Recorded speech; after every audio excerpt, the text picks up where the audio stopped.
कल एक साहब से मेरी बात हो रही थी, कह रहा था मोदी जी सर आप क्यों नहीं बोलते हैं मोदी जी तानाशाही कर रहे हैं। तानाशाही कर रहे हैं? मोदी जी तानाशाही कर रहे हैं? एक वीडियो आया था जिसमें उनको बताया गया कि मोदी जी तानाशाही कर रहे हैं। किसी का भी हो हमें क्या पता, कह रहे थे मोदी जी तानाशाही कर रहे हैं। जब इस देश की अभी इस कमरे में टोटल कितने लोग आ सकते हैं जबरदस्ती ठूस के? 200 लोग। और इस कमरे में अगर तुमने 800 लोग घुसा दिए, मरने की नौबत आएगी कि नहीं आएगी? हैं? जब इस देश की जनता से कहा गया हमारे दो भैया जनसंख्या संभाल के रखना, तब इस देश की जनता मानी नहीं? ना समझ जनता। तो इस नासमझ जनता को समझाने का दायित्व किसका था? राजनीतिक दलों का। हम ये थोड़ी पल्ला झाड़ सकते हैं कि यार मुसलमान नहीं मान रहे थे, सिर्फ मुसलमानों के बच्चे थोड़ी हैं, हिंदुओं को भी 6-6 7-7 बच्चे हैं। आज देश की जनसंख्या क्या हो गई? 1 अरब 50 करोड़। जनसंख्या विस्फोट हो गया, पॉपुलेशन एक्सप्लोजन हो गया है। 1 अरब 50 करोड़। जिस देश में सिर्फ 70 करोड़ लोग कायदे से रह सकते हैं, उस देश में 1 अरब 50 करोड़ लोग हो गए। तो पहली गलती किसकी? जनता की। उसको नहीं देखोगे, सिर्फ मोदी जी को तानाशाह बोलोगे। जनता की जिम्मेदारी नहीं थी, और चलो नासमझ थी जनता, इनोसेंट थी जनता, नहीं जान पाई, तो बाकी राजनीतिक दलों को जनता को समझाना चाहिए था कि नहीं समझाना चाहिए था कि भैया जनसंख्या बढ़ रही है, हम अस्पताल हॉस्पिटल नौकरी नहीं दे पाएंगे। तब तो वोट के डर के मारे कोई कुछ बोला नहीं कि करो पैदा करो पैदा, वोट हमको देना, हाँ आपको देंगे। मोदी को तानाशाह कह रहे हैं। आज कहीं भारतीयता दिखाई पड़ती है? आज भारतीयता खत्म हो चुकी है, इंडियननेस। आज तुम दलित को गाली दे दो, अंदर हो जाओगे। ब्राह्मण को गाली दे दो, मारने पुतर आएगा। मुसलमान पहले तलवार लिए घूम रहा है। आज दलित खतरे में है, दलित खतरे में है, ब्राह्मण खतरे में है, क्षत्रिय खतरे में है, मुसलमान खतरे में है। हिंदुस्तान का कोई नाम ही नहीं लेता। आज कोई हिंदुस्तान का नाम लेता है? हिंदुस्तान कहीं गायब। हिंदुस्तान गायब। कितनी विखंडता, कितना डिवीजन पैदा कर दिया। यह सब अगले पिछले 5-6 साल में हुआ है। ये जब विभाजनकारी राजनीति ये पिछले 5-10 साल में हुई है, उससे पहले नहीं थी।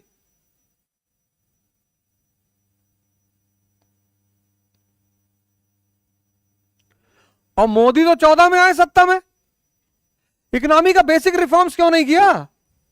Basic reforms in economy, industrialisation क्यों नहीं किया? किसने रोक रखा था? 2014 से पहले किसी ने रोक रखा था? मनमोहन सिंह जी 10 साल प्रधानमंत्री थे, कितनी फैक्ट्री यूपी बिहार में लगवा दी।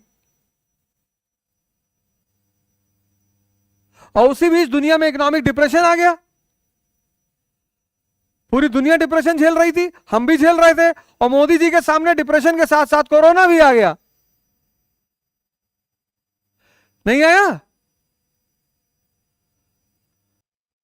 बताओ, नहीं आया? फिर ये इलीगल इमाइग्रेंट्स, ये बांग्लादेशी, नेपाल बॉर्डर से हथियार और नशा, पाकिस्तानी इन्फिल्ट्रेशन।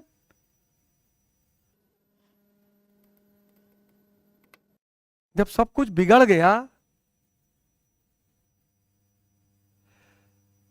तो वो ऑपरेशन नहीं करेगा, कीमो नहीं देगा। अब जब मोदी जी कोई कीमो दे रहे हैं, ऑपरेशन कर रहे हैं, तो कह रहे तानाशाही हो गया भैया। भैया चारों तरफ तानाशाही चल रहा है। कैसे बोलते थे लोग इस देश में? स्टेटमेंट सुनो 2014 से पहले लोगों का स्टेटमेंट। मैं भारत के संविधान को नहीं मानता। मौलाना बुखारी ने जामा मस्जिद में कहा था, हाँ मैं पाकिस्तान का एजेंट हूं, जिसको जो बिगाड़ना हो बिगाड़ ले। अब बोले कोई अब बोलो, कोई तानाशाही वाही नहीं है, चीजें हाथ से बाहर निकल चुकी थी, देखने का पर्सपेक्टिव है सब कुछ।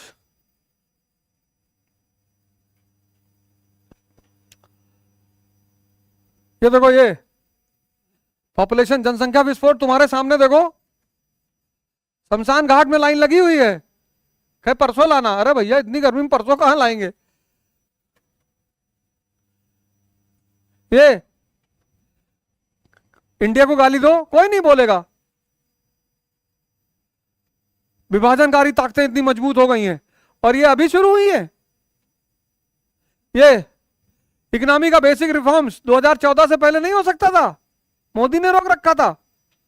ये हमारे पड़ोसी हथियार, फेक करेंसी, ड्रग्स भारत में डंप कर रहे थे, बांग्लादेशी घुस गए पूरे भारत में बसे हुए हैं, ये सब मोदी ने किया है। और सबसे बड़ी चीज, सबसे बड़ी जिसको मोदी गवर्नमेंट ने कंट्रोल किया, राजनीति का अपराधीकरण।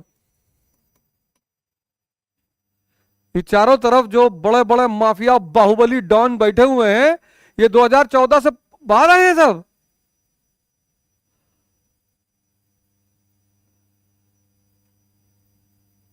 ये सब 2014 के बाद आए हैं कि सारे अपराधियों को मोदी जी लेकर आए हैं। सारे अपराधियों को एकदम लाइन में इसे खड़ा कर दिया है।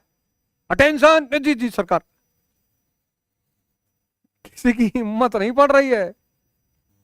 बाहुबली थे हमारी तरफ, शांत बैठे हुए हैं, हिम्मत नहीं पड़ रही है कि कुछ बोल दे।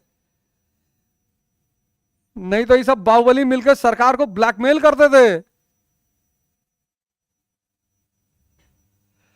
अब जब इतना बीमारी भारत को हो गया,